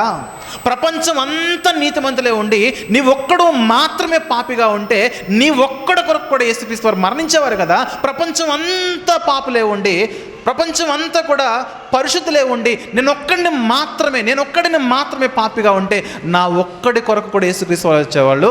అలాంటి సువార్త నాకు అర్థమైనదా?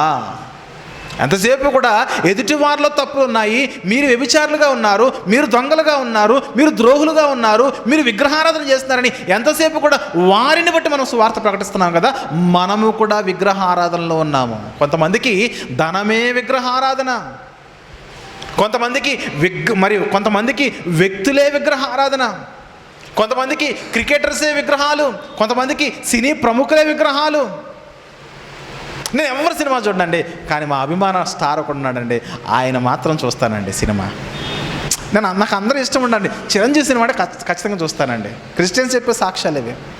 నాకు అందరూ ఇష్టం ఉండవండి. నాకు వెంకటేష్ సినిమాలు అంటే కొంచెం బాగుంటాయండి, ఫ్యామిలీ స్టోరీస్ ఉంటాయి కదా, అలా వెనకేసుకొసుకుంటారు. వారి యొక్క సాక్ష్యాన్ని వారే కవర్ చేసుకుంటారు అనమాట. మరి ఏం చెప్తాం చెప్పండి? మనమే వ్యక్తుల్ని విగ్రహాలుగా మార్చేసుకున్నాము. దేవుని కంటే వ్యక్తులకు ఎక్కువ ఇంపార్టెన్స్ ఇస్తున్నాము. దేవుని కంటే సేవకులు కూడా విగ్రహాలుగా మార్చేస్తున్నారు. దేవుని కంటే సేవకుని మాటే పైగా అయిపోయింది, కానీ దేవుని మాటకి ఈరోజు వాల్యూ లేకుండా పోయింది. చూడండి, అయ్యా బైబిల్లో ఇలా ఉంది కదా అంటే, నీకు తెలియదు, మా సేవకుడు ఎన్నో సంవత్సరాల అనుభవం ఆయనకి, ఆయన అలాగే చెప్పాడు, ఆయన చెప్పిందే నమ్మాలి. దేవుని శాసనాల కంటే సేవకుల యొక్క శాసనాలు ఈరోజు హైలైట్ అయిపోతుంది. చూడండి, మనకు అర్థమేంటో చెప్పనా? సేవకుల్ని ఈరోజు విగ్రహాలుగా మార్చేస్తున్నారు. నేను ఆ సేవకుడు చెబితేనే నాకు ఇంపుగా ఉంటుందండి, ఇక వేరేవాడు ఎవరు చెప్పినా నేను విన్నాండి. ఉన్నారు ఇలాంటి వాళ్ళు. దానికి అర్థం ఏంటి చెప్పనా? సేవకుల్ని విగ్రహాలుగా మార్చేస్తున్నారు. మారాలి మన జీవితంలో, మారాలి మన జీవితంలో. ఎదుటి వారికి బోధిస్తున్న మనము, ఎదుటి వారికి నీతులు వల్లిస్తున్న మనము దెయ్యములుగా మారితే దెయ్యాలు ఎలా ఉంటాయి చెప్పండి? వేదాలు వల్లించినట్టు అయిపోద్ది అనమాట.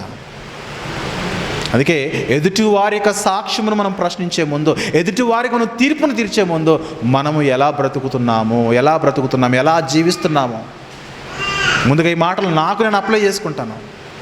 ముందుగా ఈ మాటలు నాకు నేను అప్లై చేసుకున్నాను. ప్రతిరోజు వాక్యం చదువుతున్నప్పుడు ఏదో ఒక విషయాన్ని బట్టి మార్పు మార్పు మార్పు మార్పు మార్పు కలుగుతూనే ఉంటుంది.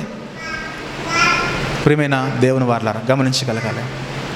ఈరోజు ఎవరైనా సేవకులు వాక్యం తప్పు చెప్తారనుకోండి, పలానా సేవకుడిని ఆ పేరు పెట్టి చెప్పామనుకోండి, నీకెందుకండి ఆ సేవకుడు అనాల్సిన అవసరం ఏముంది? దేవుడే చూసుకుంటాడా? ఆ సేవకుడు చెబుతున్న తప్పుడు బోధనలను బట్టి, రాంగ్ డాక్టర్స్ని బట్టి, రాంగ్ తప్పుడు సిద్ధాంతాలను బట్టి ఎంతమంది ఆత్మలు నాశనం అయిపోతున్నాయో, ఆ నశించిపోతున్న ఆత్మలకు ఎవరు జవాబుదారీతో చెప్పండి? వాళ్ళేమో ఆయన్నే నమ్ముకుని, ఆ సేవకుడిని నమ్ముకుని అక్కడే మగ్గిపోతున్నారు. వారిని మార్చవలసిన బాధ్యత నీకు నాకు లేదా? అక్కడ కూడా దేవుడే చూసుకుంటాడా? ఆ తప్పుడు మార్గంలో తప్పుడు బోధలు వింటూ నరకానికి చేజారిపోతూ ఉంటే, నరకానికి వెళ్ళిపోతున్నప్పుడు దేవుడు ఏం చూసుకోగలడు చెప్పండి? అందుకే ప్రియులారా, దేవుడు మనకిచ్చాడు. ఇదిగో, ఒక సేవకుడు తప్పు బోధ చెబుతూ ఉంటే, ఒక సేవకుడు తప్పుగా ప్రవర్తిస్తూ ఉంటే, ఒక సేవకుడు యొక్క సాక్ష్యం బాగోకపోతే, బైబిల్ చెప్తుంది నిర్మహమాటముగా, ఖచ్చితంగా జాగ్రత్త పడండి, గద్దించండి, ఖండించండి, సరిచేయండి. ఆ సేవకుడు మారాడా సరే, ఆ మారకపోయినా ఆయన నమ్ముకున్న కింద విశ్వాసులు చాలామంది ఉన్నారు, వారినైనా రక్షించండి. మత్తయి సువార్త 7వ అధ్యాయం ఎందుకు చెప్పాడు చెప్పండి? యేసుక్రీస్తు వారు వారి మధ్య గొర్రె చర్మములు కప్పుకున్న తోడేండ్ల వంటి అబద్ధ బోధకులు అనేక మంది ఉన్నారు. 7వ అధ్యాయం 15వ వచనం చూద్దామా? మత్తయి సువార్తలోని 7వ అధ్యాయము 15వ వచనం చూద్దాం ప్రియులారా. 15వ వచనం చూసినట్లయితే, మత్తయి సువార్త 7వ అధ్యాయము 15వ వచనం చూస్తే, అబద్ధ ప్రవక్తలను గురించి జాగ్రత్త పరుడి, వారు గొర్రెల చర్మములు వేసుకుని మీ యొద్దకు ఒత్తురు, కానీ వారు లోపల క్రూరమైన తోడేండ్లు. ఎంతసేపు ఇవ్వండి ఇవ్వండి ఇవ్వండి ఇవ్వండి ఇవ్వండి, దేవునికి ఇవ్వాలి ఇవ్వాలి ఇవ్వాలని చెబుతారే కానీ వీళ్ళు మాత్రం ఇవ్వరు. వీళ్ళు మాత్రం అసలు ₹1 ఇవ్వరు. చూడండి, ఎవరు? లేని వారిని, విధవరాండ్రుల్ని, అలాగే తల్లిదండ్రులు లేని వారిని, బీదలను ఏమాత్రం కూడా కటాక్షించరు. ఎంతసేపు కూడా వాళ్ళ దగ్గర నుంచి గుంజుకునే ప్రయత్నమే. ఇంకా ఎలా అయిపోతుందంటే, యేసుక్రీస్తు వారు బీద విధవరాలు 2 కాసులు వేస్తే అవి కూడా తీసుకున్నాడు కాబట్టి, నువ్వు బీద విధవరాలైనా సరే నీ పెన్షన్లో కూడా దశంభాగం ఇవ్వు అనేవాళ్ళు ఎక్కువైపోయారు. అర్థమవుతుందా? నీ పెన్షన్ కూడా సాక్షాలు ఎలా అయిపోయిందంటే, ఒక స్త్రీ, ఈ అమ్మగారు తన పెన్షన్ అంతా తీసుకొచ్చి దేవుని యొక్క పరిచర్యకి ఇచ్చేసింది. చెప్పాలి అక్కడ, అమ్మా ఈ పెన్షన్ నీకు ఆధారం అమ్మా, ఒక 4,000 5,000 వస్తుంది, నెలంతా ఖర్చులు సరిపోవమ్మా అని అక్కడ చెప్పాలి. చెప్పకుండా అక్కడ హైలైట్ చేస్తే ఎవరికి ప్రయోజనం చెప్పండి? రేపన్న దినమన ఆమె సంఘానికి రాలేదు, మంచాన్ని పడిపోతుంది, మూలన పడిపోతుంది. ఆ డబ్బులే కనుక ఉంటే హాస్పిటల్లో చూపించుకోగలుగుతుంది కదా, ఆ ధనమే తన సేవింగ్స్లో ఉంటే చక్కగా చూపించుకోగలుగుతుంది కదా. అందుకే చెప్పాలి, అమ్మ అంతా నాకొద్దు, నువ్వేదన్నా ఇవ్వాలనుకుంటే ఏదో కొంచెం అలా ఇవ్వండి. అందుకే నేను సంఘానికి ఎప్పుడు చెబుతూ ఉంటాను, మన యొక్క కఠినమైన పరిస్థితుల్లో ఏ కుటుంబాలు ఉన్నాయో ఆ కుటుంబాలు నాకు తెలుసు. ఒకవేళ వారు ఏదైనా నాకు కానుకిచ్చినా కూడా పర్వాలేదా అని అడుగుతాను నేను. ఎందుకో తెలుసా? మీ పరిస్థితులే అంతంత మాత్రంగా ఉన్నాయి. మన సంఘంలో ఉన్న సంఘ సభ్యులందరి యొక్క పరిస్థితులు ఎలా ఉండే చెప్పనంటే, ఎవరికి కూడా క్షణం తీరిక ఉండదు. ఆదాయం చూస్తే ఆదాయం కూడా ఉండదు. ఏదో అంటారు కదా, క్షణం తీరిక లేదు, దమ్ముడి ఆదాయం లేదు. ఎందుకు మనం అన్ని తరగతులకు మనం అటెండ్ కాలేకపోతున్నాం అంటే పనులు. అవునా? బైబిల్ తరగతులకు హాజరవ్వలేము, కూడికలకు హాజరవ్వలేము, అవునా, ప్రార్థన సమావేశాలకు హాజరవ్వలేము. ఇక్కడ వచ్చామంటే మరలా ఇక్కడే మధ్యలో కనబడదు. దానికి అర్థం ఏంటంటే మనకు పనులు ఉన్నాయి. ఆ పనులు చేసుకుంటేనే మన కుటుంబము, పిల్లల జీవితాలు, పిల్లల చదువులు, ఫీజులు ఇవన్నీ కూడా ముందుకెళ్తాయి. అందుకే ఒక సేవకుడిగా చెప్పాలి, ఎవరు ఎలాంటి పరిస్థితుల్లో ఉన్నారో ఆ పరిస్థితులను బట్టే మనం ముందుకెళ్ళాలి. ఎవరు ఎలాంటి స్థితిగతులు ఉన్నారో వాళ్ళ స్థితిని మనము జ్ఞాపకం చేసుకోవాలి. అలాగని దేవుని యొక్క సన్నిధి కొరకు, పరిచర్య కొరకు ఇవ్వడం మానేయాలంటే నో, ఖచ్చితంగా ఇవ్వాలి. విషయం చెప్పనా, నా సంపాదన ఏమీ లేదు, కానీ డైరీలో నెల నెల ఇచ్చే ఆ డైరీలో ఫస్ట్ పేరు నాదే ఉంటుంది. ఫస్ట్ నేనే ఇచ్చేస్తా. నేను పోషింపబడడానికి, నా జీవితంలో అన్ని వసతులు నేను కలిగి ఉండడానికి, నాకు కావలసిన కనీస అవసరాలు ఏవైతే ఉన్నావో ప్రతిదీ కూడా తీర్చబడడానికి గల ప్రధానమైన కారణం ఏంటంటే దేవుని యొక్క పరిచర్య కొరకు ఫస్ట్గా గుప్పిళ్ళు విప్పేది నేనే.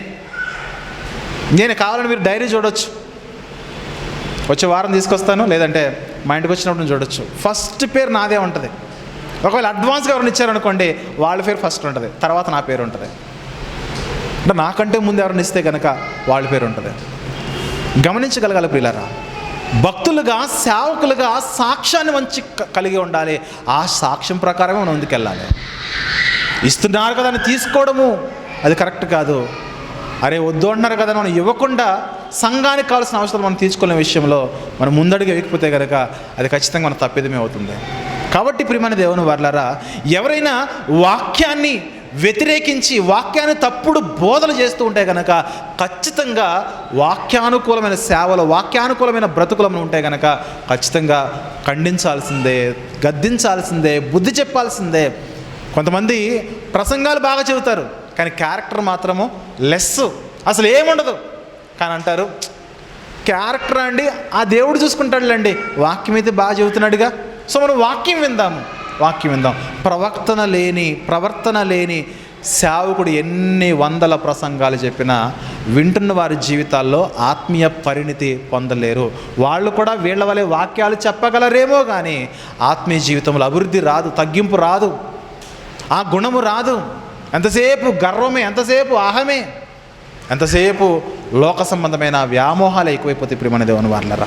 అందుకే మన జీవితాల్లో మనం గమనించాలి, లోకరీతిగా మనము తీర్పు తీర్చడం కాదు, వాక్యం మనకు ఒక చక్కటి అవకాశం ఇచ్చింది. ఎందుకంటే ఈరోజు అనేక మంది అబద్ధ క్రీస్తులుగా పరిచయం చేసుకుంటున్నారు. యేసుక్రీస్తు వెళ్ళిపోయిన తర్వాత చాలామంది నేనే క్రీస్తులను పరిచయం చేసుకున్నారు.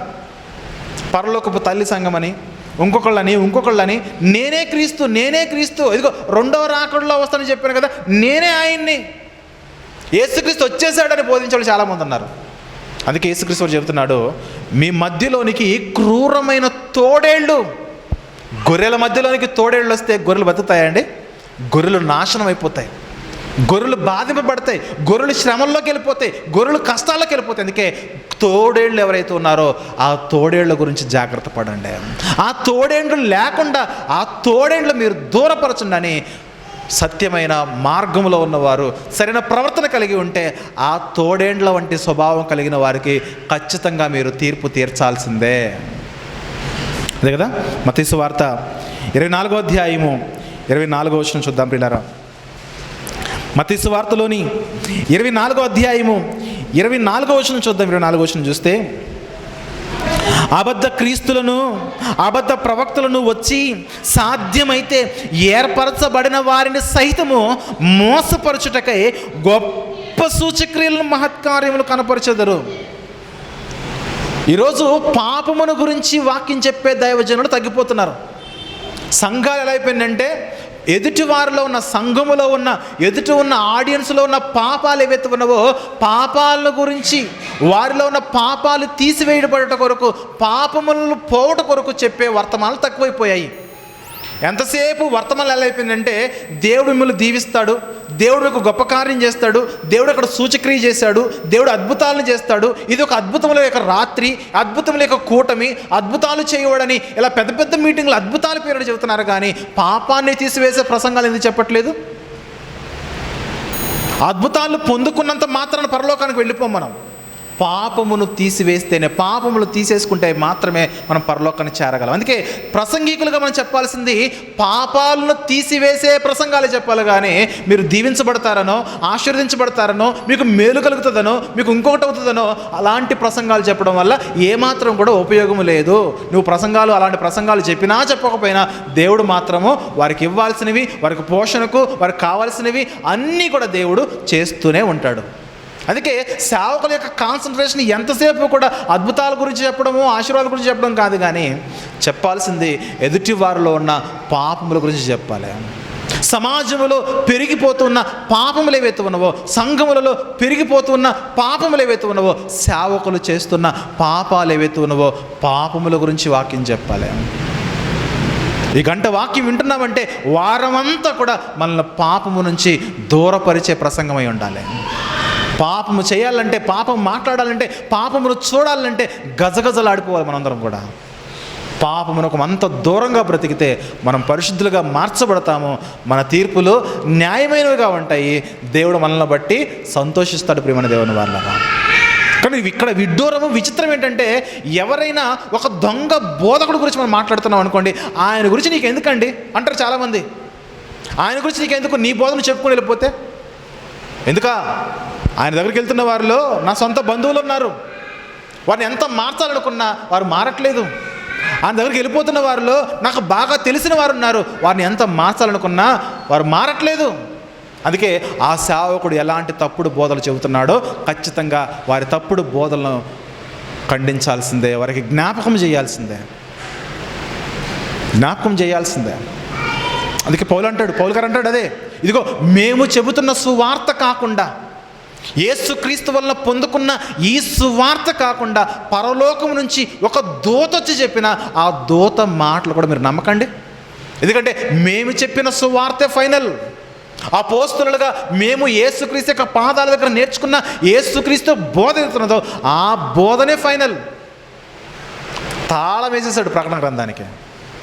ఈ ప్రవచన వాక్యాలకి ఏది కలపకూడదు, ఏది తీయకూడదు. కలిపితే శాపగ్రస్తుడు, తెగుళ్ళని వచ్చేస్తే జాగ్రత్త అన్నాడు. చచ్చిపోతారు. ఈ లోకంలో చచ్చిపోకపోయినా నరకంలో చచ్చిపోతారు, జాగ్రత్త. రెండవ మరణం అన్నాడు. అందుకే ప్రియులారా, మన జీవితంలో గమనించగలగాలి, ఒక్కరినైనా మనం మార్చగలగాలి. మనకున్న సంతోషం ఏంటంటే, మనకున్న ఆనందం ఏంటంటే, ఇంతకుముందు ఎన్నో రకాల బోధలు విన్నారు. బాగా చెప్పాలంటే 10ల సంఖ్యలో 15 సంవత్సరాలు 20 సంవత్సరాలు విశ్వాస జీవితం కొనసాగించారు. కానీ అసలు తండ్రి ఎవరో, కుమారుడు ఎవరో, పరిశుద్ధాత్ముడు ఎవరో, వారి కార్యాలేంటో, వారి క్రియలేంటో ఏమాత్రం కూడా ఎరుకనే ఉన్నారు. ప్రార్థన ఏ విధంగా చేయాలో తెలియకనే ఉన్నారు. అసలు తండ్రి చేసిన కార్యం ఏంటి, కుమారుడు చేసిన విమోచన కార్యం ఏంటి, వీళ్ళిద్దరూ చేసిన కార్యాలు ఎలా ఉన్నాయి అనేది అవగాహన లేకుండా ఉన్నారు. ఇలాంటి భిన్నమైన వార్తలు చెబుతున్న వారు సువార్త అంటున్నారు. అది సువార్తనా? మరికొంతమంది సేవకులు ఉంటారు, వీళ్ళకి ఎంతసేపు కూడా బైబిల్లో వాక్యం చెప్పరు. సమాజంలో ఏదైనా న్యూస్ వచ్చిందనుకోండి, ఆ న్యూస్ని ఇక్కడ తీసుకొచ్చేస్తారు. తీసుకొచ్చి ఇదిగో దేవుడు అలా చెప్పాడు, ఇలా చెప్పాడు. ప్రసంగాలు వేరే ప్రసంగాలు ఉండవన్నమాట. సమాజంలో ఏది జరిగితే దాన్నే ప్రసంగంగా మార్చేస్తారు. ఆ మధ్యకాలంలో కరోనా వచ్చింది కదా. కరోనా వచ్చినప్పుడు అందరూ సేవకులు చాలామంది చెప్పారు, కరోనా దేవుని ఉగ్రత అన్నారు. నేను అన్నాను, చచ్చిపోయిన వాళ్ళందరూ పాపులేనా? చచ్చిపోయిన వాళ్ళు పరిశుద్ధులు లేరా? పోనీ బ్రతుకున్న వాళ్ళందరూ పరిశుద్ధులేనా? బ్రతుకున్నోళ్ళు పాపులు లేరా? కరోనా దేవుని ఉగ్రత అయితే ఉగ్రతలోనికి ఎవరు చెప్పండి? పాపులకే ఉగ్రత. నీతిమంతులైతే సంరక్షించబడతారు.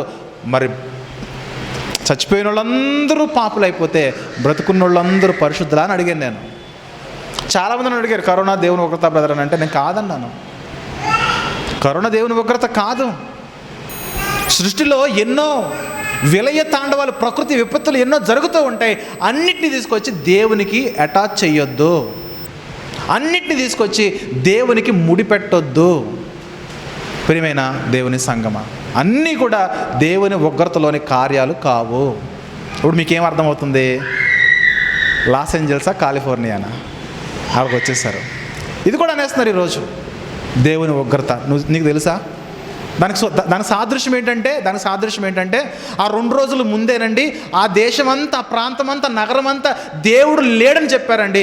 దేవుడు లేడని చెప్పినందుకే ఆ గ్రామమంతా, పట్టణం అంతా భస్మం అయిపోయిందనంటే దేవుడు లేడని కొన్ని దేశాలు చెబుతున్నాయి. దేవుడు లేడని కొన్ని దేశాలు నమ్ముతున్నాయి, కొన్ని నగరాలు నమ్ముతున్నాయి. మరి వారెందుకు బతుకున్నారు? అందుకే ప్రతి దాన్ని కూడా దేవునికి ఆపాదించొద్దు. చచ్చిపోయిన వాళ్ళందరూ పాపులండి, బ్రతుకున్న వాళ్ళందరూ నీతిమంతులు అంటే ఆ దేశాల్లో చాలామంది ఇంకా విచ్చలవిడితనంతో చాలామంది ఉన్నారు. చాలా పట్టణాలు ఉన్నాయి, చాలా ప్రాంతాలు ఉన్నాయి. దేవుడిని విసర్జించి దేవుడు లేడని నాస్తికులుగా బ్రతికేవాళ్ళు ఆ దేశాల్లో అనేకులు ఉన్నారు. మరి వాళ్ళెందుకు కాలిపోలేదు? వాళ్ళెందుకు చచ్చిపోలేదు? వారిల్లు ఎందుకు తగలబడిపోలేదు? దేవుడు తగలబెట్టాలనుకుంటే ఆ ఒక్క ఇంటిని కూడా తగలబెట్టేస్తాడు. చుట్టూ పరిశుద్ధులుండి ఒక్కడే పాప ఉంటే ఆ మధ్యలోని కూడా దేవుడు పంపిస్తాడు. ఏంటది? పిడుగు పంపించేస్తాడు, కాల్చేస్తాడు దేవుడు. దేవుడికి అంత కెపాసిటీ ఉంది. అందుకే ప్రకృతిలో జరుగుతున్న విపత్తులను తీసుకొచ్చి దేవునికి ఆపాదించేసి దేవుని యొక్క నామానికి చెడ్డగా, దేవుని యొక్క నామమునకు అవమానకరంగా మన యొక్క వాక్కులు ఏమాత్రం కూడా ఉండకూడదు. అఫ్కోర్స్ దేవునికి వ్యతిరేకంగా మాట్లాడితే దేవుడు ఖచ్చితంగా ఉగ్రతను కురిపిస్తాడు, దానిలో డౌటే లేదు. కానీ జరుగుతున్నవి అందుకే అనుకోవడంలో ఖచ్చితంగా పొరపాటే అవుతుంది. దేవుడు శిక్షిస్తే అందరినీ శిక్షిస్తాడు, ఒకరు శిక్షించి మరొకరిని కాపాడే ప్రయత్నం ఆయన చేయడు. గమనించగలగాలి. ఒకరినేమో శిక్షించి మరొకరినేమో కాపాడుతుంది. అని ఏమంటారు చెప్పండి? పక్షపాతం అనరా? ఆ దేశాల్లో, ఫారిన్ కంట్రీస్లో చాలా ప్రాంతాల వారు దేవుడు లేడని బ్రతికేస్తున్నారండి.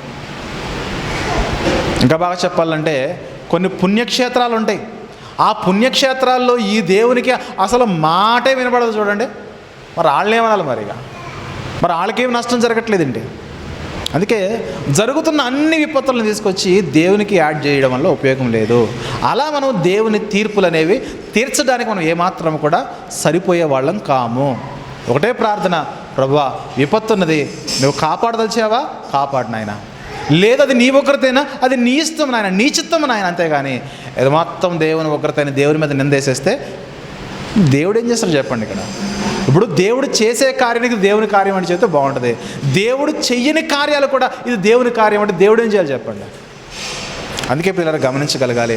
మన జీవితాల్లో ఏ విషయాల్లో ఎలా ప్రవర్తించగలుగుతున్నాము, ఏ విషయాలు ఎలా మాట్లాడగలుగుతున్నాము, ఏ విషయాల్లో ఎలాంటి తీర్పులు మనం ఇస్తున్నాము అనేది మనం గమనించాలి. ఫస్ట్గా మన కాన్సన్ట్రేషన్ అంతా కూడా బయట ఎక్కడెక్కడో ఏమేమి జరుగుతుందో అవి కాదు, వ్యక్తిగతముగా నేను ఎలా ఉన్నాను, కుటుంబముగా నా కుటుంబం ఎలా దేవుళ్ళు ఎదుగుచున్నది, నా సంఘము, నా ఆత్మీయులు, నా సహోదరులు వారు ఎలా ఉన్నారు అని మనం ఎల్లప్పుడూ కూడా ఆలోచన చేయాలి. మార్చేసుకోవాలి.